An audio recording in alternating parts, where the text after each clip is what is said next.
Don't believe the hype. Read the type. This is TYPBST.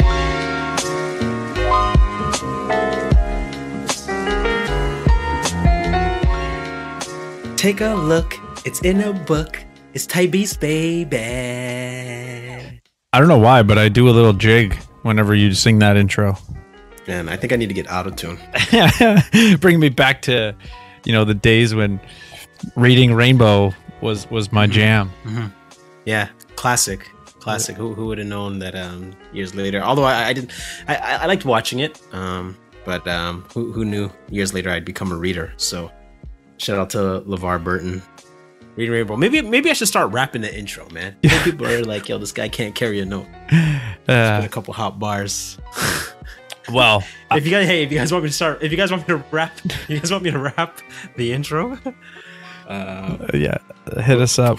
sixcentsreport@gmail.com. Yeah, hit us up. No. You gotta do more than that for me to rap. Okay. Because I'm a retired rapper, so you're gonna have to do. You got to get more reviews up. If you get 5 new reviews, then I'll rap on iTunes. Actually, 10 reviews on iTunes. 2 new 10 reviews as of this date. Yeah. So write your review and send us a screenshot at sixcentsreport@gmail.com. Screenshot your review. Yeah, I'll rap the intro. Yeah, I'll come out of retirement. That's good. Come out of retirement. Hey, I'm sure Tyra didn't think you were out of tune when you were singing at the wedding. No. Well, but you had lots of practice working up for that one, eh? Yeah. I can relate. I didn't sing, but I did a dance, and I definitely practiced way too much for that. You tried to do a dance. Hey, just because I wasn't part of the Soul Train, don't give me heck, okay? Yeah, that's right. Yeah, that's right. You weren't in the Soul Train line. Oh my gosh. Yeah, that is right. But hey, I know you were impressed by my dance at my wedding. Come on. You were not expecting it. Let's put it that way. No comment. Next question, please. I'm sure I looked a little bit stiff and out of place. If you have nothing good to say, don't say nothing good at all. Yeah. Shots fired. So, for the listener, why don't you tell them a little bit about Data Detective? Where did this book come from? Data Detective. I was in a webinar, and with the author Tim Harford, and yeah, he was basically talking about the data detective and stats, and so he mentioned his book, and I looked into it, and I thought it was pretty interesting. The tagline of the book is 10 easy rules to make sense of statistics. Okay, and so I was like, okay, you know what? Let me check out this book and see what's going on. What kind of sparked me to read it was, in light of where we are today with COVID stats and among other stats, but usually COVID's the most prominent one that people are talking about. And if I can be honest, me personally, I'm confused by them. And so my default position is not to be swayed by the numbers, whether it's positive or negative. I'm just kind of, I don't actually, not just COVID, but actually in anything, I don't argue stats as proof because, stats in a sense, you kind of have that stigma of it being manipulated. And I, traditionally, like scholastically, I wasn't a numbers guy, wasn't a math guy, so numbers just intimidated me. So I was like, okay, you know what? Let me read this book. Let me improve my journalism skills. Let me improve my critical thinking skills so I can decipher what's going on. So, are they 10 easy rules? Is the tagline true? Is it true? Yeah. Is it true to size, as sneakerheads say? Yes, it's true to size. So if you a 10, get that 10. So yeah, it is user friendly, and it's just basic critical thinking skills and things. You're just like, oh yeah, that's right. But I really like the book because it doesn't downplay numbers. It doesn't say, oh well, numbers can't be trusted. It's a pretty balanced approach. Like it teaches you how to be able to recognize how numbers can be trusted and how they can't be. How to use how feelings plays a role positively and negatively in analyzing stats. So it's pretty cool. Yeah, I think I probably take for granted statistics, or let's say the complexity and difficulty of statistics.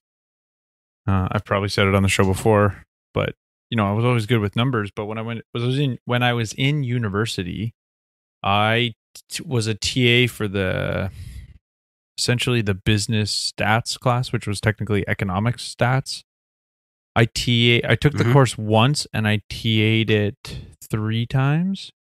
But I say that because for me, statistics, reading a scientific paper, just to some extent comes naturally because I'm so numerically inclined.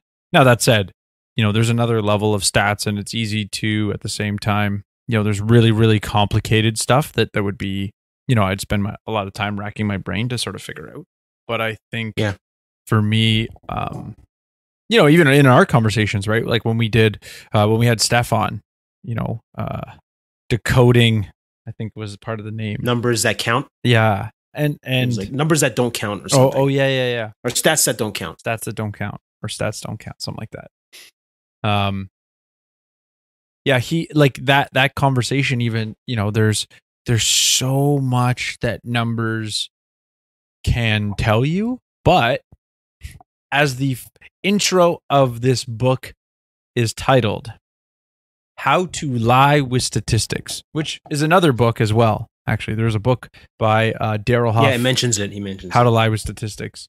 And the quote that I like to say on the show a lot lately is, "Stats don't lie, but liars use stats." And yeah, you have said that before. And at the end of the day, numbers are useful, but I'm hoping this, when as you talk through this book, it really gives you a perspective to question the numbers, to say, what is this number really saying? Because if you don't understand the context of those numbers, someone can very easily sort of misrepresent them. Right. So the direction we're going to go into with the book is we're going to tackle. There's 10 key points, but we're not going to go through all 10. So we're going to look at chapter 2, which is called Ponder Your Personal Experience. Chapter 3, Avoid Premature Enumeration. And chapter 4, Step Back and Enjoy the View. And then the last chapter is the Golden Rule. Be curious. Okay, so with chapter 2, the thing that stuck out, of course, these are the main chapters that stuck out. But chapter 2, Ponder Your Personal Experience. So one of the key things he was pointing out was that psychologists have a name for our tendency to confuse our own perspective with something more universal. It's called vain realism. And so the sense that we are seeing reality as it truly is without filters or errors. Vain realism. So basically thinking that you're, I guess, always right, or that you have the objective view. Yeah, I think that's a good way of putting it. You have the objective view.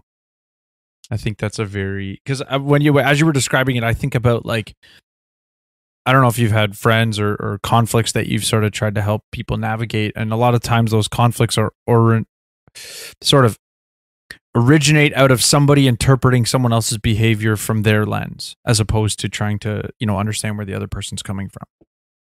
And I think that term of perceiving that your perspective is the objective perspective is a really maybe generic way of saying that, not just in this regard or in the statistical context, but in general.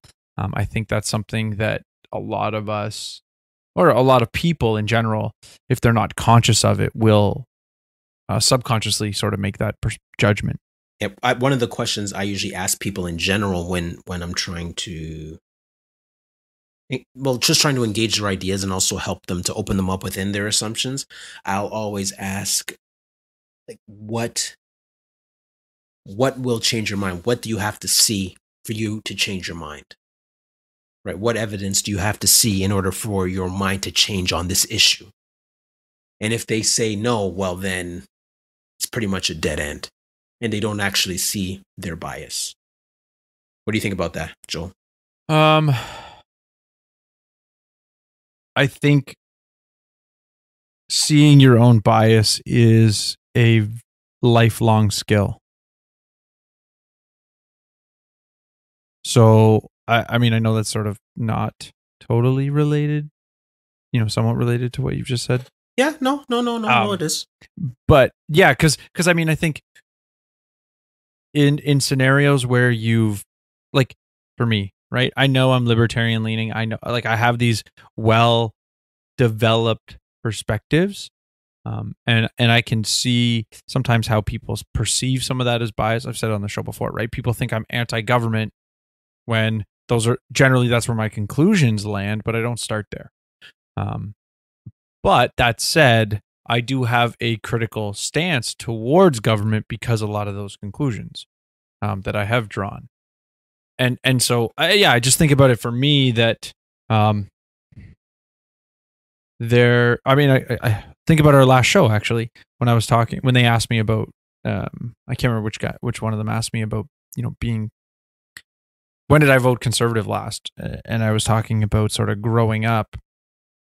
Conservative was that was the default Christian, resonation party, or whatever you want to call it, or the party that resonated with Christian views.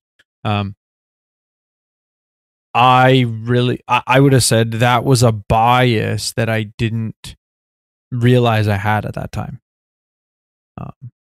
So yeah, that's why I sort of say acknowledging your own biases is a lifelong skill, because probably up until you're about 25, many of your biases are sort of just naturally programmed through, family, culture, experience, that you don't even necessarily realize.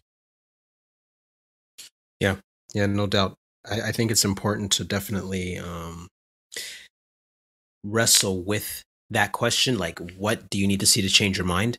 I've been wrestling with my own biases as it relates to COVID and the way I'm seeing COVID and the numbers and the policies, and my psychological makeup contradicts the major themes or the major narrative of COVID, meaning that my disposition is a me against the world personality, and I've always been that way since a little boy.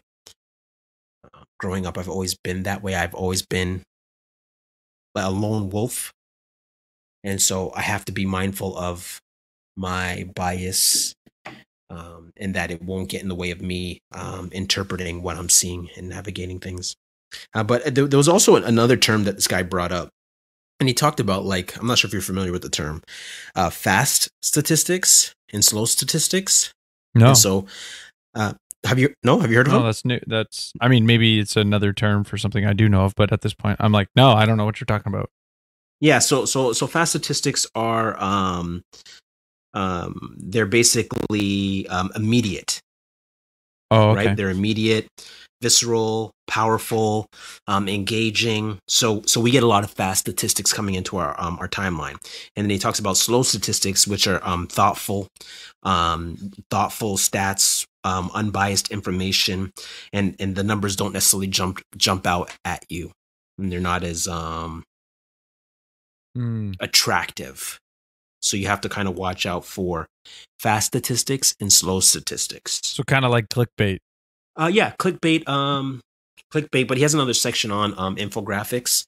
Mm-hmm. But definitely navigating the being aware of fast stats versus the slow stats. Yeah, I think, not that this is a great comparison, but it's decent. I always say, with so much that's gone on recently, most of our stats are scenarios that are n of 1, meaning it's a single data point that is powerful. It's very fast. It's a fast statistic in as I understand the complexity of this individual scenario.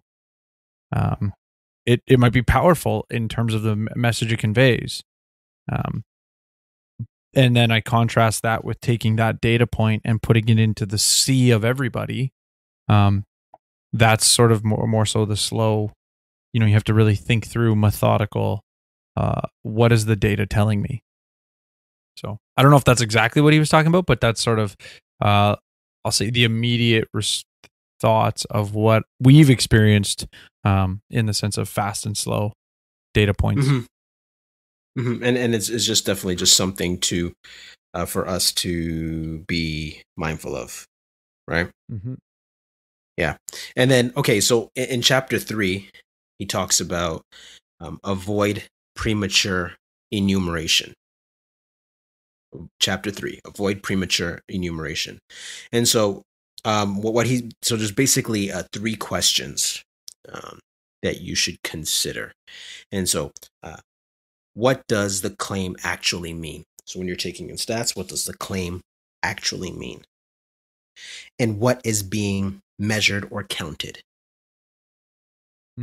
What definition is being used? Right? Mm-hmm. What definition is being used? Because oftentimes, right, when we engage with numbers and we hear stats, we're kind of like, that seems, we're not even sure what the definition of, like, and you've mentioned it before when it comes to COVID stats, when it comes to deaths or whatever the case may be, or cases, and how are you defining a case? How are you defining a death? How are you defining an infection, and so forth? Mm-hmm. Mm-hmm. Terms matter. And yeah, I think I definitely have brought it up with COVID. I think on the episode with Deanna, I sort of, I asked her about, is this a proper understanding of what cases are and what's important? And I think, essentially my understanding, she sort of affirmed. And I would say, for the listener, when it comes to these things, you really have to dig. And that's where I used the word context earlier, right? If you don't understand the terms, if you don't understand the definitions of that give the data context, well, you need to do the work to understand it. And I think that's sort of what the title or the rule is sort of hinting at. Avoid premature enumeration.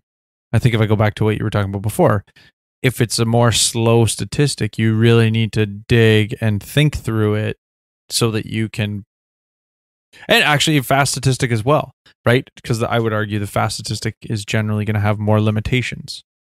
And so understanding those limitations are important, again, to avoid premature enumeration. So I guess for the non-mathematical person, when you hear the word enumeration, now that you've read the chapter, what does that mean to you? Well, when I'm thinking about like one of the aspects of it, so for example, he gives an example and he says this, measuring infant mortality at first glance means doing something sad and simple, counting the babies who died. But think about it for a moment, and you'll realize that the distinction between a baby and a fetus is anything but simple. It's a deep ethical question that underlies one of the most acrimonious divides in U.S. politics. The statisticians have to draw the line somewhere. If we want to understand what is going on, we need to understand where they drew it. And to answer your question, I would say that enumeration is, how would I say it? Looking into the numbers and seeing more into the numbers looking more into the numbers than what's already given. How would you see it? Yeah, I mean, I was gonna say almost like think of it as like mentally calculating, right? Like, and the reason I say mentally calculating is sort of like, okay, I've processed the numbers and now I'm applying it or I'm drawing conclusions. At least that's how I was sort of interpreting it. And I think that's, what you've, right. Like, I mean, if I read a definition of it, it's like an enumeration is a complete ordered listing of all items in a collection, which, is like, okay, that's why I was asking you about the definition of the word, because the word itself is like a very technical word. But I think what you've said is right. I think, it's really avoiding jumping ahead before you've understood what it means. But you know what the kicker is for this section that kind of stuck out to me, which was actually very fascinating. And he says this: premature enumeration is an equal opportunity blunder. Mm-hmm. The most numerate among us may be just as much at risk as those who find their heads spinning at the first mention of a fraction. So he talks about those who are good with numbers can also make the blunder of enumeration. Premature. Right? He goes on to say what the psychologist Steven Pinker calls the curse of knowledge is a constant obstacle to clear communication. Once you know a subject fairly well, it is enormously difficult to put yourself in the position of someone who doesn't know it. My colleagues and I weren't immune. Yeah, I think the types of errors you're going to make are different. But to his point, everyone's going to have the potential for, that sort of too quickly processing.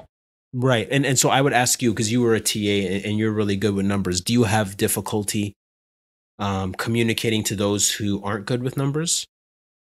Or are you aware of your you kind of committing this sin? Well, because I was going to say the first question is to some extent much different. I think for me, the avoiding premature enumeration is an aspect where my skills lead me to become overconfident potentially, and don't take the time to let's say do the hard work to make sure I've got all the information. So I'm too inclined to go quickly because I'm potentially overconfident. So a simplest example would be not taking the time. If I see a graph with numbers and stuff on it, not taking the time to make sure I double checked, well, is it a regular scale? Does it have scales on both sides? Have I checked what the labels are on the X and Y axes? And is there a potential to too quickly sort of like, gather the information in my head to move on to the next thing when I've missed a really fundamental aspect of the analysis or sorry, I should say the presentation of the data. So I would say that's where mine, in terms of the communication, I think that's a much different thing. But at the same time, it is, if you don't I would say the example that does sort of relate would be failing to speak to your audience in a manner that is to the audience. Right. So, someone who is like super technical in like think of like data analysts or programmers, or even let's say exceptionally high intellects, a lot of times can fail to communicate the message because they fail to have maybe the social skills to speak, from the perspective of, if I need to speak my message in a way that the audience can comprehend it. And if I'm speaking as if I'm the audience, I'm going to speak much differently. So I know that's not totally related, but I think it sort of does relate to the same types of errors that can happen in this scenario. Mm-hmm. Yeah, no doubt. I get, for me, I guess I look at it from as an educator, and communicating my ideas. I hope I do a good job of communicating to people that don't necessarily, I don't want to say on my level. Like, so for example, back in the days when me and you used to go to CLS. Yeah, when we chopped it up. Yeah. All of us, right? Yep. And for those of you who don't know, CLS is a Bible study Joel and I first met at, and the model of the Bible study was combat. So we just basically went at it. If we had an issue in the text, it was just guys going at it. It was very confrontational. We debated a lot, and so out of that we came. Our vocabulary, especially when you're debating theological things, your vocabulary's got to be clean. And so, our vocabulary was on point when it came to certain things. So now we go back in the street and you're communicating to people and you're using terms that the average Christian or maybe even unbelievers don't know. And so the point I'm making is that I remember when I wasn't good in school. I remembered when I wasn't considered smart. I remembered when I wasn't a Christian. And the Bible and theological terms made no sense to me. And I remember, I'm that time is not lost on me. Getting a test and seeing, a fail on it. Not being able to understand what's going on in class. Those feelings have stayed with me forever. And now I'm on the other side of the coin and doing well academically. I always, and I hope, and I'll definitely be praying, and I continue to pray that I'm communicating the ideas and not making people feel dumb or not speaking over people's heads. That's why I'm always, asking for definitions. I'm always asking, even like we do know the terms, you can't assume that people know what micro and macro economics are. You can't assume that people know what the atonement is, what the definition of justification is. Well, and so, yeah, I was going to say that's sort of the beauty of TA, because when I was a TA, the vast majority, I would do tutorials. So I would do example questions on the board. But then, which, to some extent, there's some talking, but it's not the same. There's a lot of sort of tutoring scenarios. And in those contexts, there's much more of an ability to sort of read your audience, right? Like I think of it in contrast to if I was trying to teach someone from the front of the class who had a question, you've got, 30 heads staring at you while you're trying to problem solve something. And so the ability to sort of tailor your message to your audience is difficult. But in the tutoring context, there's much greater ability to sort of adjust, recalculate, say it again a different way, figure out, okay, what are you understanding? What aren't you understanding? So yeah, it's just, I think about, what you're talking about with the CLS scenario, right? In a collective, where we're sort of going at it, everyone's sort of using the same language. When you step outside of that context, you really need to speak to the people at their level. And so I guess what I'm trying to say is that in general, it's much easier in a one-on-one type of a scenario to avoid miscommunications or to resolve miscommunications. Whereas on a, larger scale, let's say front of the classroom type of scenario, you have a much greater likelihood that the communications aren't going to quite work because not everybody's going to interpret things the same way. Yeah, no, that's really good. That stuck out to me. Another in chapter 4, another aspect that stuck out to me was chapter 4.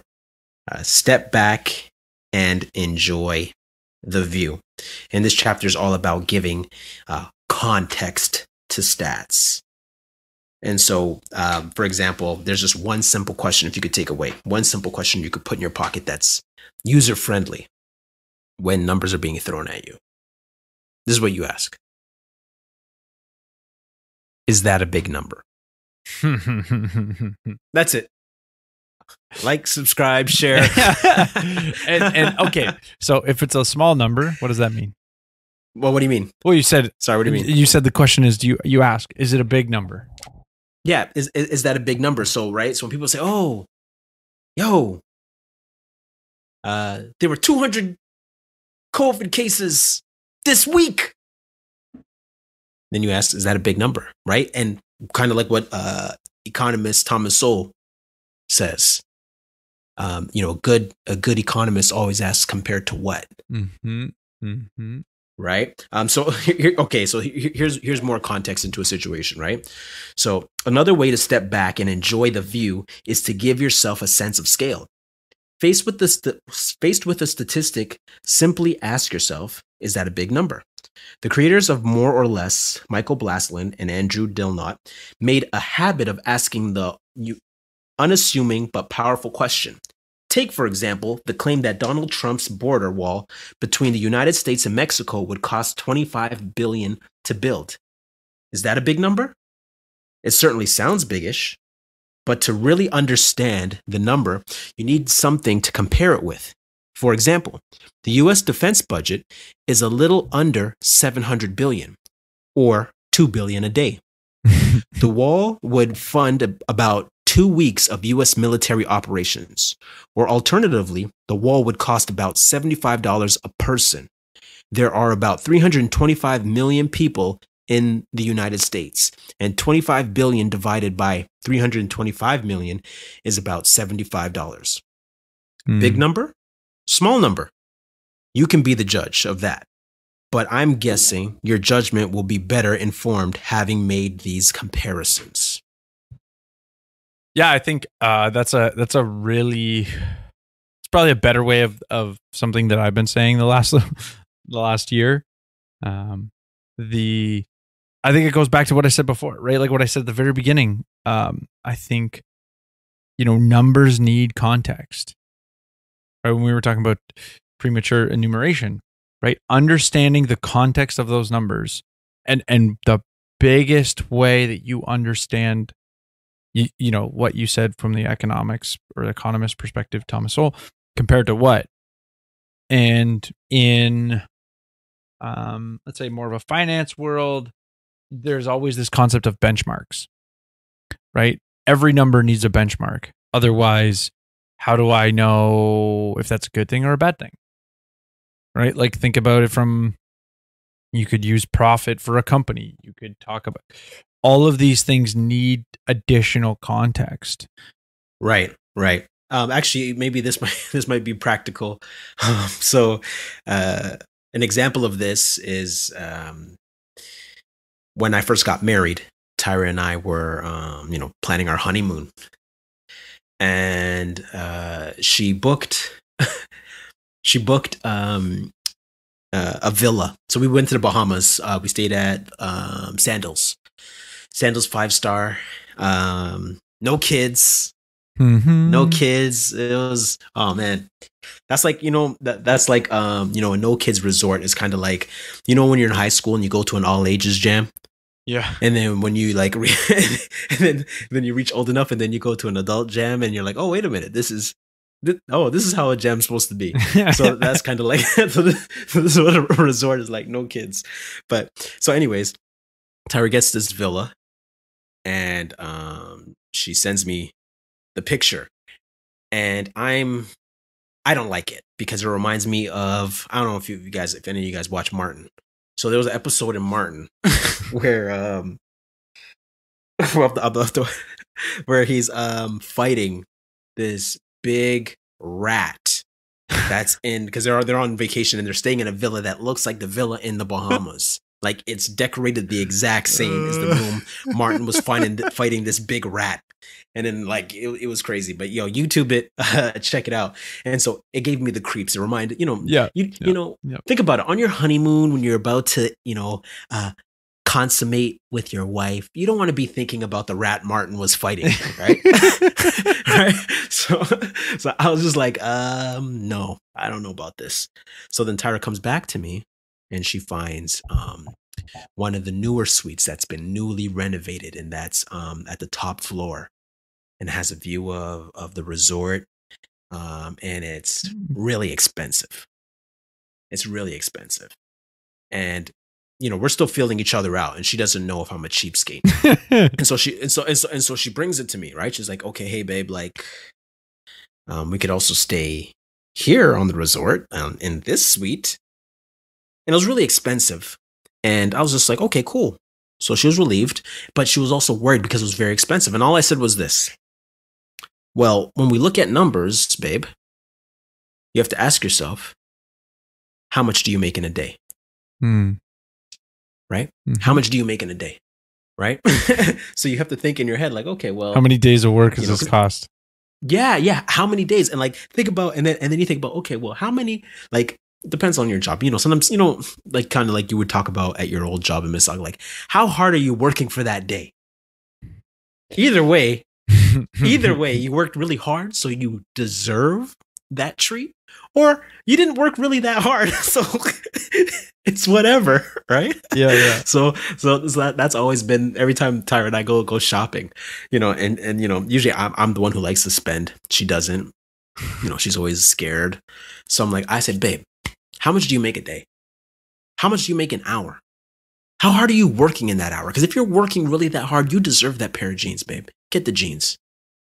Mm-hmm. Get the shoes, babe. Get the jacket. And then months later, she's wearing it. She's like, "Oh, babe, yeah, you were right." Yeah. Good. So maybe I'll put that chapter in my book. That's so good. Yeah, but it works, no? Yeah. No, I mean, I think that's, there's such a fundamental aspect to economics built into that statement that I think a lot of people lose perspective on, in the sense of when they spend money. I think if more people were thinking, in that regard. Now, obviously, some things like buying a house or something, you sort of have to think about it a little bit differently. But, when it comes to spending money on, especially when you're young and you don't have a lot of money, you're like, okay, how many days of work is this? If I got to work a week to do something that's like gone in 10 minutes or an hour, it's like an hour experience. Is it worth it? Is it really worth it?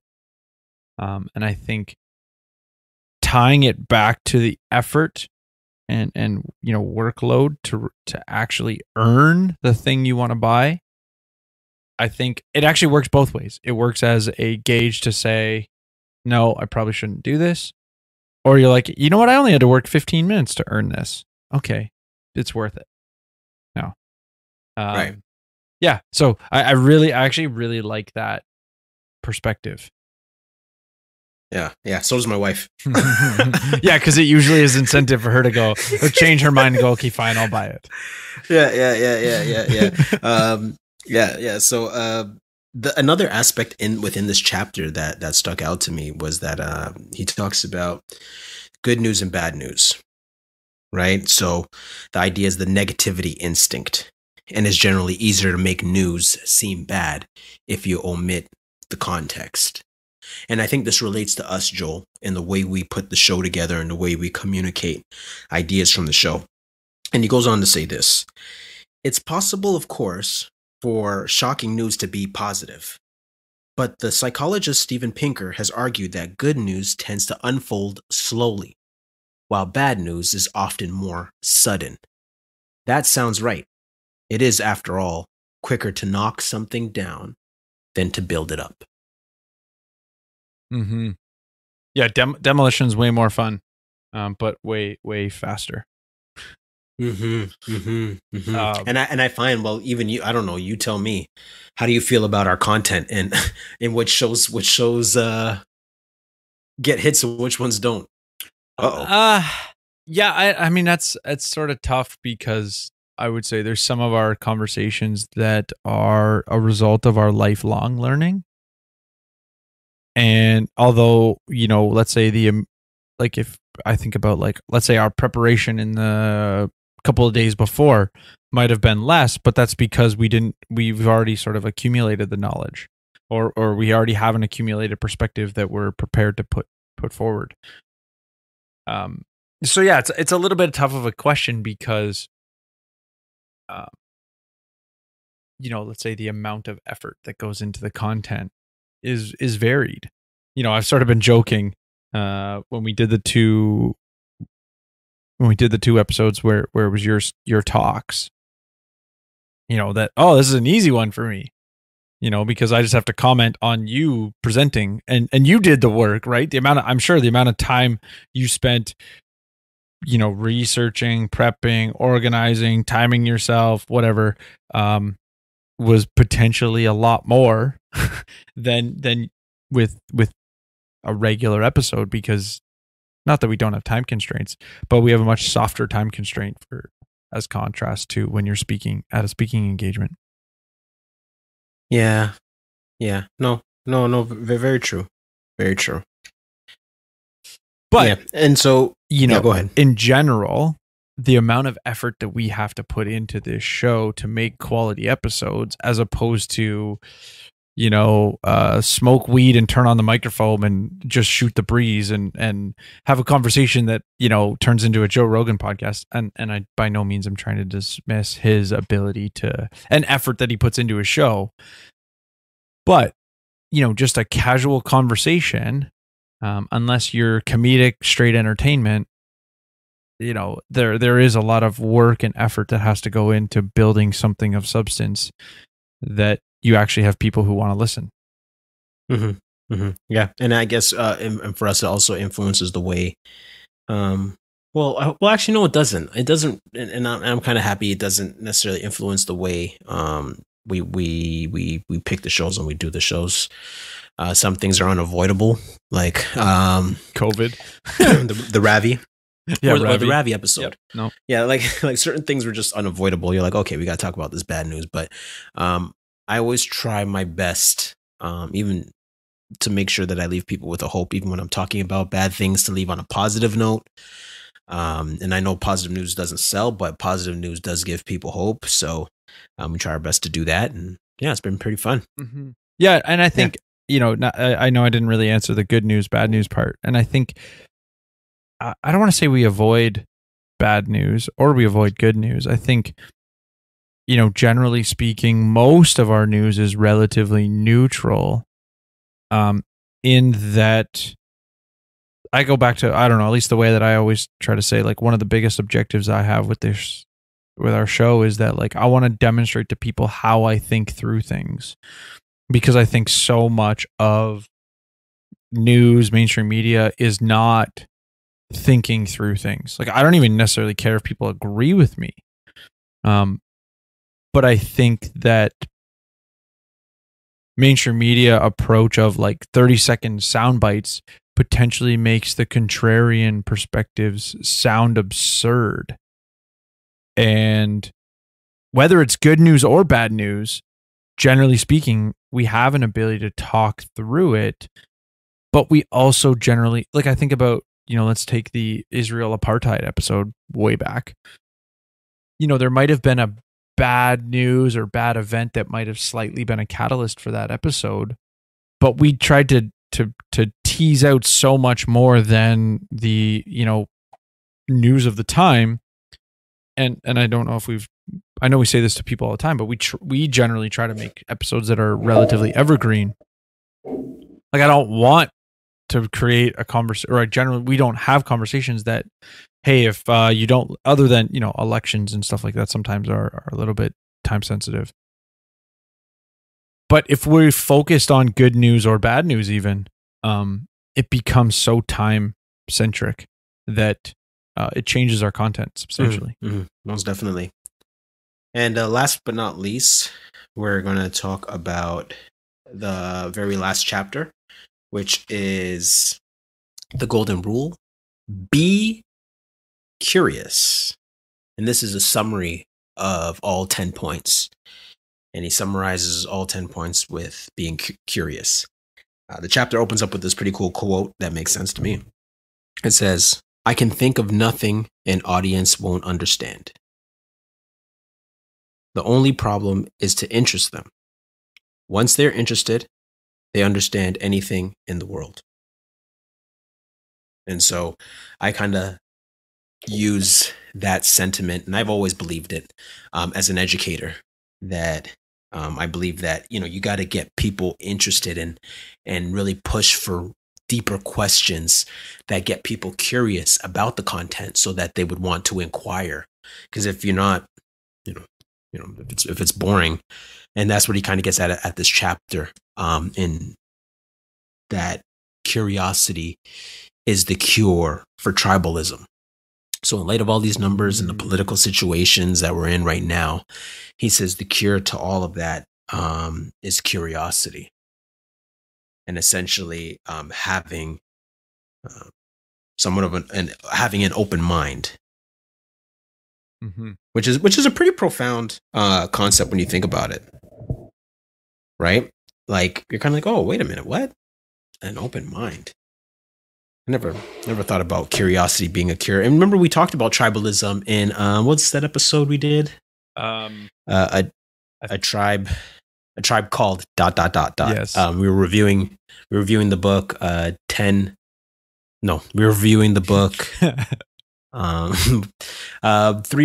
three political languages, or 3 languages of politics, speaking across the political divide. And we were reviewing that book, and he was kind of making that argument as well, which is pretty interesting. And so he goes on to say this about curiosity. Although the discovery surprised Khan, it makes sense, as we've seen one of our stubborn defenses against changing our minds is that we're good at filtering out or dismissing unwelcome information. A curious person, however, enjoys being surprised and hungers for the unexpected. He or she will not be filtering out surprising news because it's far too intriguing. What do you think about that, Joel? I think, I think it's another way of saying really what you said at the very beginning was that, like, essentially, like, you use the, making someone curious or interested in a topic is the way that you can do a presentation on anything. Or that was the first. Yeah, but what's key is that you have to ask the right questions and spin the content in a way that people have never thought. Hence why, the talk on Black and brown privilege, right? Remember when I brought that idea to you? Right? You were kind of like, what? What you talking about, Willis? yeah, exactly. Right? Yeah. But that title alone, people are like, what? Come on. Don't be stupid. Black people don't got no damn privilege. Black people be saying this to me. Right? Yep. Brown people ain't got no privilege. But it makes them interested in what you got to say. Right? And if you had labeled it white privilege is a myth, yes. And that's just the title. But I think all of it plays into, it's sort of what I said earlier, right? You got to speak to your audience in a way that they can comprehend. And I think taking that to the next level is not just comprehending, but keeping their attention and engaging because they're curious. And sorry, go ahead. No. No, I was going to say, one of the turning points in my life, not turning points, but I thought it was like a summary of my life, and it was an odd thing that happened. So when I was at Tyndale, for one of my friends, Leighton Watson, if he's listening, or if you guys tell Leighton this story. And so, I'm in the the common areas where everybody's fellowshipping, and I was talking with somebody. And I was talking out loud, or I was probably arguing with somebody. Most likely. Right? Or saying something. And Leighton walks into the room, and he hears me talking. And he just says out loud, so I can hear, he says, Darnell Samuels is in the room when somebody's talking about something controversial. Right? And I laughed. And then, years later, I thought to myself, I was like, wait a minute. He's right. Like, that's been the story of my whole life. And that's why I'm a teacher today, because that's how I learn. I like to push the envelope on what can be learned. And that, that all that pushing actually accidentally led to me becoming a Christian, led to me becoming a Christian Hmm. because, you're inquiring about, wait a minute, there's a God. Okay.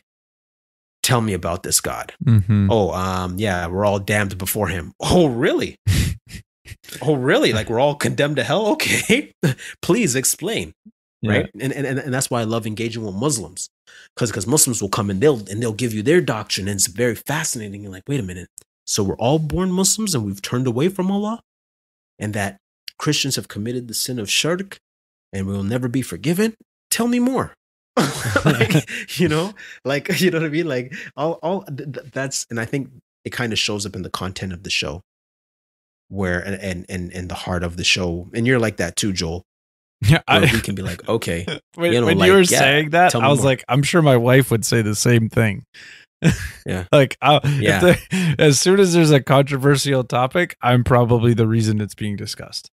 But that's where, you know what? And that's why I was such a bad student, Joel. I'm going to say this out loud. That's why I was a bad student, because the content was straight up boring, bro. Mm-hmm. Mm-hmm. Who the hell wants to learn about Samuel de Champlain and Louis Riel? What does that have to do with me? Right? Until, but not to say those guys are boring, but if you're presenting that stuff in a boring way, like what? Yeah, who the hell? Like what kid wants to learn that? Right? And of course, nothing is more exciting and nothing is more dark. And I always say this, Joel, nothing is more dark and terrifying than the gospel, than the good news. Nothing is more terrifying than the gospel. Mm-hmm. And that's why I'm here today, because it's so engaging. It's so compelling. It's so dark. Like we watch horror movies of people being killed and decapitated, but nothing is more darker than the gospel. And that's why the light of Jesus Christ shines so bright. Mm. Right? We got to make the content captivating. We got to bring people in and ask good questions. Mm-hmm. And it's, when what you said too about like, the whether it's I don't know if you said tribalism, but I also think about like echo chambers, right? Like, when you're speaking to, and I know this, when I'm speaking to someone who's, more left leaning, I got to tailor my audio, my message or my conversation in a manner that respects where they're coming from. Because, if I start talking about, free market, blah, blah, blah, blah, blah, they're just going to be like, oh, you're a crazy capitalist. Right. And you've got to really, and the reason I think about echo chambers or the social justice type of stuff that's such a divide, finding interesting data that, just cuts through the BS or not even data, but interesting information or, perspectives that force people to think about things differently or just to think. And then you also have to think about how do I present it in a way that doesn't sound like I'm trying to be like gotcha and put them off, right? So yeah, I think being curious is probably why both me and you are doing a podcast together, and we don't have a different person co-hosting with us because we have that similarity. And I think back to, it's funny, like I did relatively good in school, but if it wasn't math class, if there wasn't numbers involved, if there wasn't sort of an objective nature to the class, I hated it. Like, yeah, and actually me too. And I think you hit the nail on the head. It's also like the objective nature, because if you're relativizing everything, then what's the point of learning? Think about it, if everything's relative, what's the point of what learning? am I actually learning? I'm just learning someone's opinion or perspective. It's pointless. Like I might as well skip class like I did, go to the cafeteria, play dominoes, and eat a sugar twist donut. Yeah. Right. Okay. So here's a quote, same chapter, that I thought was like phenomenal, that really spoke to me, and I hope it would speak to you guys. And he says this, as Lowenstein puts it, curiosity starts to glow when there's a gap. So between what we know and what we want to know, there's a sweet spot for curiosity. If we know nothing, we ask no questions. If we know everything, we ask no questions either. Curiosity is fueled once we know enough to know what we do not know. Mm-hmm. Romans chapter 3. No, I'm kidding. So my listeners be like, wait, what the hell? Yeah. Yeah, no, it's But it's deep. It's deep. No, it's That's very deep. true, because right, I think about, I've probably said on the show, right, there's 3 types of information: the things you know, the things you know you don't know, and the things you don't know you don't know. Or sorry, they're the things you don't know that you don't know. So if the things the third category is not really relevant to this discussion, because if it's something you don't know, you're not going to ask questions about it. Mm-hmm. If you think that you know everything there is to know, you're not going to ask questions about it. It's when you know there's things you don't know that you ask questions. And that's why I made that statement in the start. Like, okay, well, what will change your mind? What evidence do you have to see for your mind to be changed? Mm-hmm. Right? And people are like, well, actually, I don't know. Okay, well, then you're not actually open for curiosity. There's no room for curiosity and for growth. Actually, can I throw another section, another gem? Yes. So Rosenblatt and Keel called this the illusion of explanatory depth. The illusion of explanatory depth is a curiosity killer and a trap. If we think we already understand, why go deeper? Why ask questions?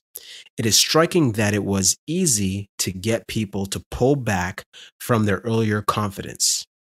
All it took was to get them to reflect on the gaps in their knowledge. And as Lowenstein argued, gaps in knowledge can fuel curiosity.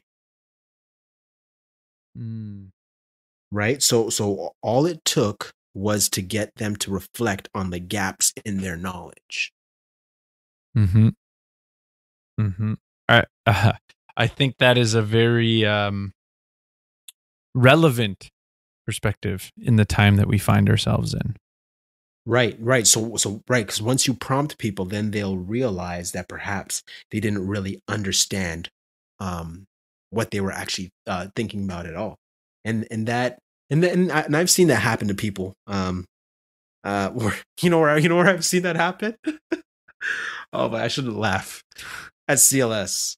Yeah. Oh man.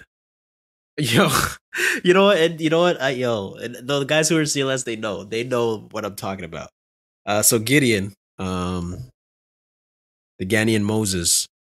So back in the day, we're at CLS and we're getting into a debate, and so like, I'm not gonna say the guy's name who Gideon was going at, basically, you're arguing over the text and theological things. And so this guy thought he knew what he was talking about. But Gideon, we all knew where this was going. It was a section in Romans 9. So anybody knows Romans 9, it's one of those passages that will, if you're not prepared to handle it and someone brings it up to you, it's one of those knockout passages. And so this guy's going on and on and on and on. And then Gideon just took him there. Right. He just took him there. And yeah, he was stuck. Like he presented him to the passage and he just read it. And he just stopped. And he just stopped and he just sat there and he's rubbing his head and he's silent. He has nothing to say. And it was one of those moments where you're like, oh man, like, yeah, this guy was hot and heated. And then when he got to the passage, he couldn't argue with Gideon anymore. He had to argue with God. Because Gideon's like, yo, like, look at the passage. Don't argue with me, argue with God, because it's in the passage. Mm-hmm. And it seemed like the guy never knew it was there, but it opened him up within his assumption, and he realized he didn't actually know what he was talking about, and he got caught out there. So I've been caught out there before, actually. Shout out to Nino. I've been caught out there, and so because I've been caught out there, what I'm saying is that I move humbly. I've been corrected by you guys before. By my brothers in CLS, and I've been smashed in debates before, so I know what it's like to get crushed in public. So you have to make sure what's that old saying? You swing big, you miss big. So you got to tread carefully and tread humbly and curiously. Yeah, I mean, I think I don't know that I've like I would say, you know, I didn't really grow up in a very theological upbringing, and so I've generally approached the scriptures humbly, in that I generally don't even adopt. I try not to adopt labels, because I'm always like, my answer is, well, whatever the text says, right? Like I you know, I'm a Berean in that sense. So, you know, I know there's tough texts on almost everything. You know, let's say from some of the bigger theological debates. And at the same time, you know, when you get into a conversation about something, like take, you know, a good example of that to me, I think, is eschatology. I don't have, like, I don't really have I mean, I there's some positions I do hold now, but so much of that is like, I'm not really sure, because I can't be sure to some extent. And so I think it's important at the same time that we, you know, have, whether it be, you know, theological beliefs or whatever, that we have beliefs, like, you know, the question you said at the very beginning, what type of evidence would you need to change your mind? Actually knowing that what that it is and that it exists, because, you know, there's always change, even if it's, you know, a science or you know, let's call it the pervading paradigm in society. You know, think of it. I mean, science is a really good example. Before we had a microscope that could read or decipher, you know, information at the, you know, micro levels, all of our explanations might have been appropriate based on the lack of information that we had available to us, or the limited information we had available to us. You know, it's like, before we could see cells with a microscope, you know, what was the extent of our, you know, scientific understanding of the body? It was probably limited to something like blood. But now when we can see deeper, and you can gather more information. And so, you know, I think I touched on something called, you know, paradigm. And, you know, paradigms are a really interesting thing. And I think at some point in the future, maybe, I don't know if who the right person to discuss this with, maybe one of our philosophical buddies like IJ. But the concept of paradigm shifts is very interesting, because what it takes for a deeply held, whether it's societal or, let's say, an industry belief to change when it's been deeply held or deeply used for a long time, is interesting, to say the least. And you know, almost results it's almost similar to war. Now, it's not necessarily violent, or I would argue regeneration. Right. So last thing as we wrap up, Joel, this one is for our listeners and for the show in general. When I read this section, it made me think of the Sixth Sense Report, and we can end on this note and give some commentary. So check this out. It says, those of us in the business of communicating ideas need to go beyond the fact check and the statistical smackdown. I like that, smackdown. WWE smackdown. Facts are valuable things, and so is fact checking. But if we really want people to understand complex issues, we need to engage their curiosity. If people are curious, they will learn. Yep. I think it's hopefully our podcast leads to people being curious and learning. You all, yes, as your quote sort of hints at, right? But making them curious, you know, as so that they can learn and come up with their own perspectives, as opposed to holding perspective because CP24 said so. And that as we I don't and I mean this in a humble way, but the more content we do, like the studying and the prep, like we're slowly like becoming experts right, and knowledgeable on these things. And so we have to make sure that we're aware that we're not that we're still communicating the ideas clearly and not losing people or speaking over people's heads.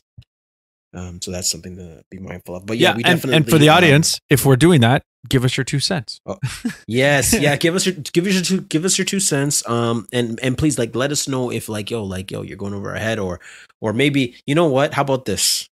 Let us know. It's okay. Let us know if we are missing the mark or hitting the mark in communicating these ideas and empowering people. Because when you edify people, that's where you get the word edifice, building up a building. If our content is edifying and is building you up, please let us know.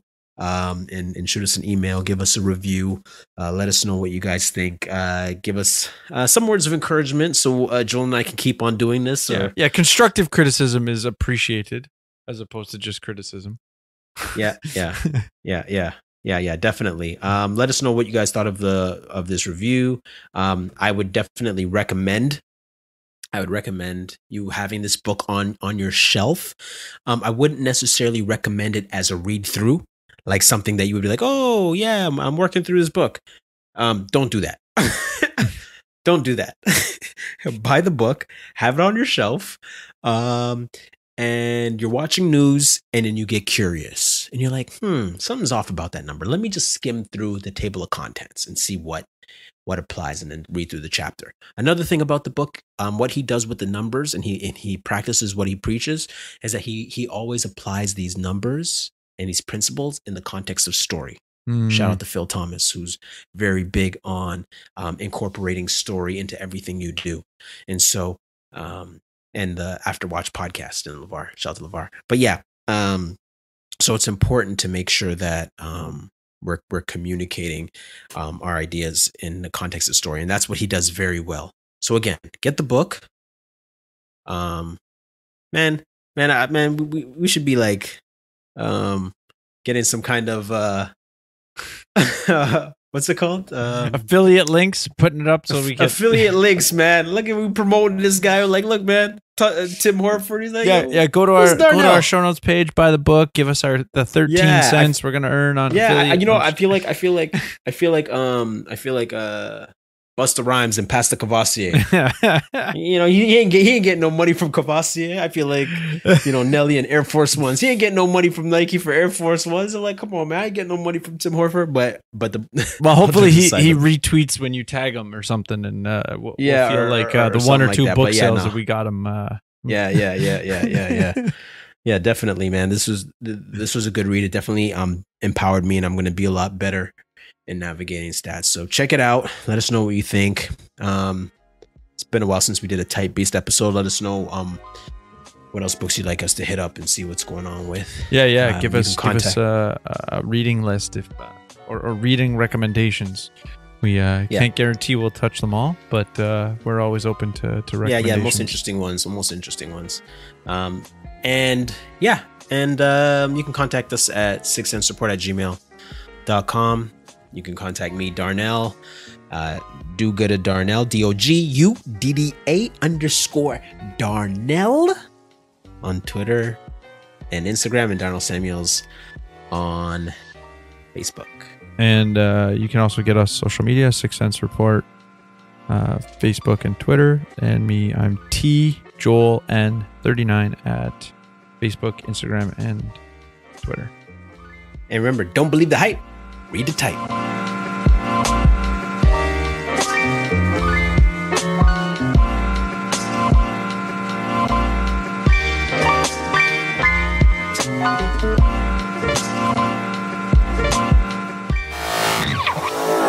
Madden and Mitchell Media.